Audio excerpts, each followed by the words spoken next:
Arknights Endfield isn't even about the waifus or husbandos anymore. It's about architecture, electrical engineering, and system optimization. For the first time like myself, I was confused as crud. But not to worry, today I'm here to break down everything you need to know about the factory building. From what the end goal is to how do you build things, and I'll even provide you with a step-by-step blueprint that you could copy if my reviews pass to reach the end game of factory building of Valley 4. You get to be a plumber in Wooling.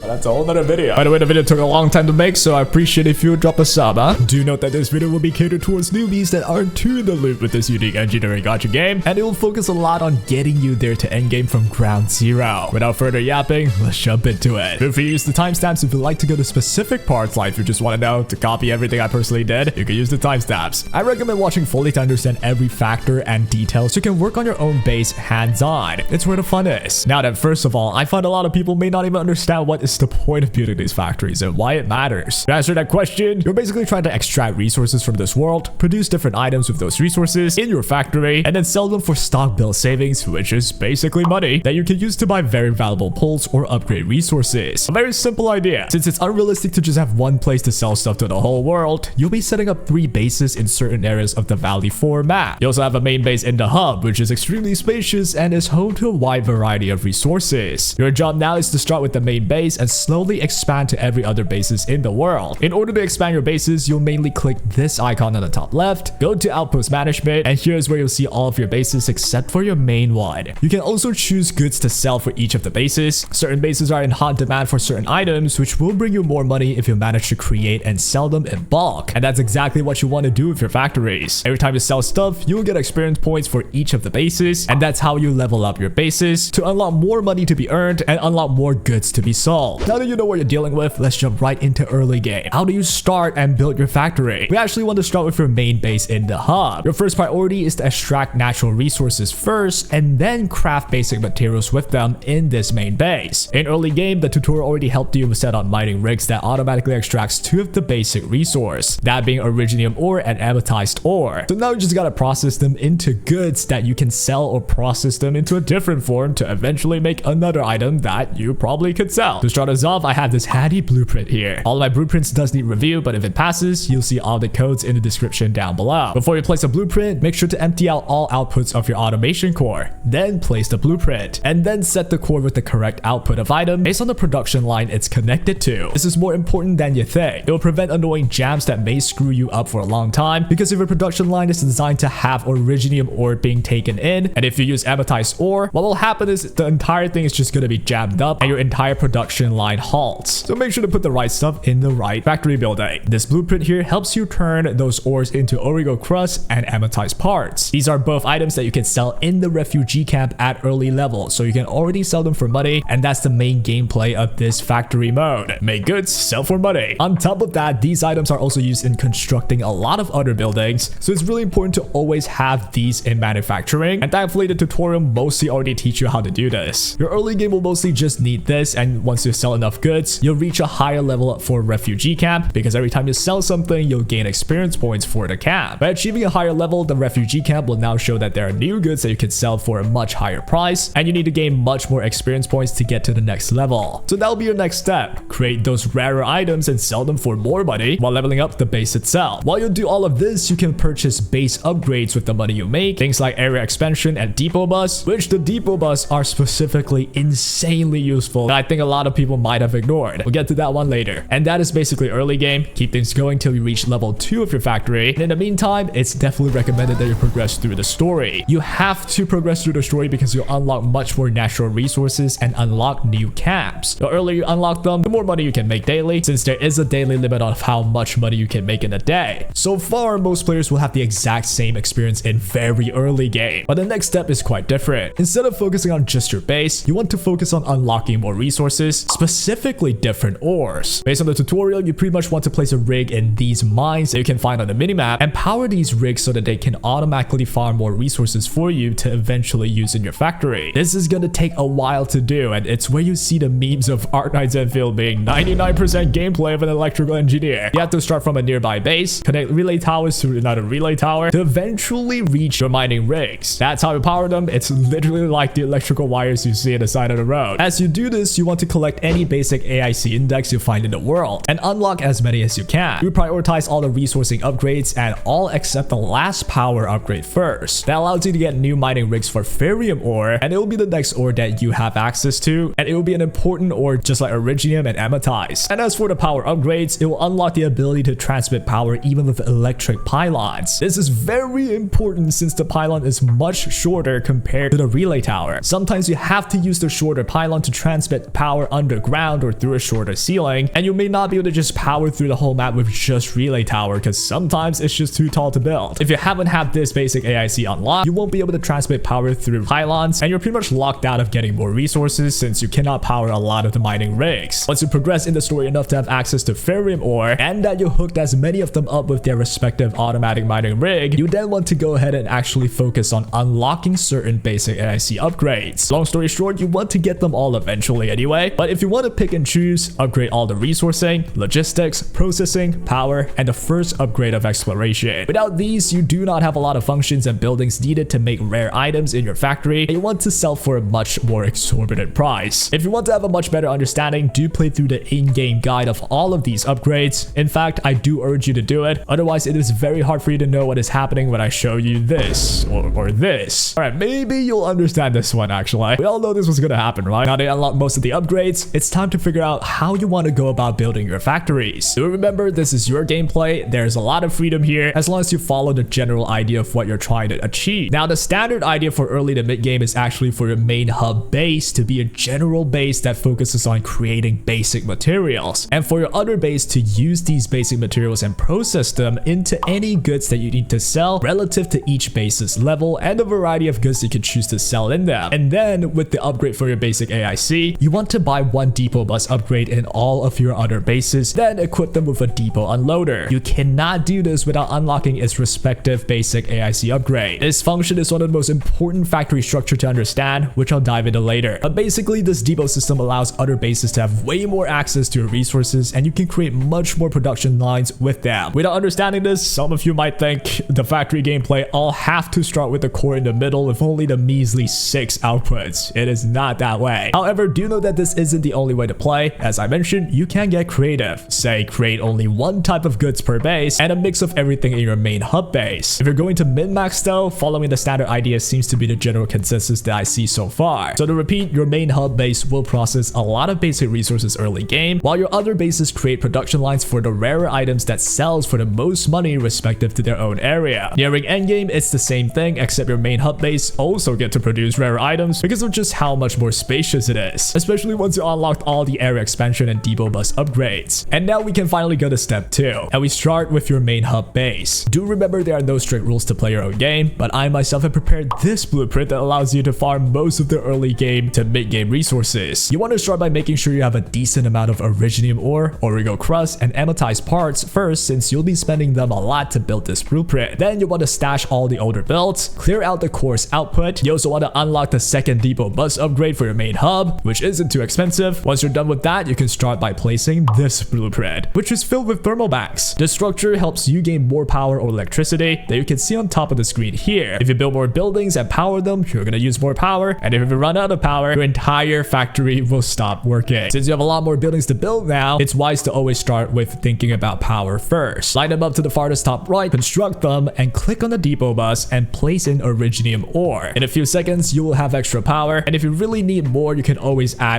more thermal banks, but in my own experience, this is just about enough. And then I have this massive farm blueprint. Simply place the whole thing right next to the last blueprint, move your core over to the lines in the middle. You may have to rotate it with R and align them. Once you construct the whole thing, set all the core outputs with molding units to Ferrium ore, set all the rest to Iridium ore. And the final step is to just make some carbon. I do have a blueprint for it. I did run out of blueprint space while I was making the first one, so here's a separate one for just carbon, I guess. I'd like to take this chance to mention as well, this is how you should approach the main hub base at times. It's a spacious base, and sometimes when you need specific resources and you don't know where to get them, look it up in the main base and you'll have it in a few minutes. I designed this entire thing with a very simple idea in mind, to generate enough common resources to build every building, from a relay tower to an MK to an AK. Any structure there is, you probably have more than enough resources to build them just by having this blueprint set and done. The reason why I would do this is to prepare enough resources to link up everything that needs powering in the map, or at least power up every mining rig, and I know I have more than enough resources to power all of them up and link them together. The next reason as well is also as preparation to create the new goods that you will most preferably sell in Refugee Camp at level 2. You see that it is recommended for you to sell Bug Capsule B and SC Valley Battery instead now at Refugee Camp level 2. Before it was the Origo Crust and Ematized Parts. Do keep in mind as well, there's definitely one specific insanely efficient way to go about this that utilizes every square pixel with picture perfect placements and zero wastage. Mine is not that, and that is low-key just a PvP for this game. Can you build a perfect base that earns more money and is more efficient than someone else? For this video though, my build simply gets you to the end game, not for top % efficient factory. Maybe I'll make another video on insane builds soon though. You drop a follow if that's what you're interested in. I'm having a lot of fun with this. Final thing to touch on for now in this space, you do see how the depot bus and depot unloader can work now. They're essentially like your course output, and having these upgrades mean you can have so much more production lines. So do not be stuck in the trap of thinking there are only 6 outlets from your core in the middle. The other factory structures that you see that are new are all processing related, which turns one resource to another. But one more thing to look out for is the protocol stash. This is one of the biggest upgrades you can get. It is essentially the input of your core. Anything that leads into here are transferred into your overall depot that you can check by clicking B. It's on your left. So again, you don't only have to rely on the few awkwardly placed inputs and outputs in your core. Be sure to make good use of protocol stashes and depot unloader in order to have very systematic and arranged production lines. Now that you have your main base set up, head over to your refugee camp. Right now you should be at level 2 and you should be able to get the first area expansion and the first depot bus upgrade. You don't need anything else for now, but it's always nice to get them if you can afford that. Right now the goods that can sell for the most money in this camp are Bug Capsule B and SC Valley Battery. To produce them, I have this blueprint ready. Here are your course output, place it on the farthest right, and you do also have to align your core a bit here. I do apologize for this. I could have made it a lot more intuitive, but at 4:50 a.m. I'm just glad I made it. Once you place everything, you'll have to construct them. This blueprint does need some carbon, which is why I mentioned for you to make some earlier. If you don't have enough though, it's as simple as collecting some bug flowers in the wild and making them in the main hub base. It takes like one structure and you'll get it. This will be the last time you'll have to worry about the carbon though. Just do it one time and don't have to worry about it for a long time to come. Once you build everything, set your top and middle core input to Ferrium bottle and your bottom one to Iridium ore. The third output here are only for power. You can change the Iridium ore to SC Valley batteries once you have a decent amount, or if you really just need the power. You also have to look at the left side here and make sure you place in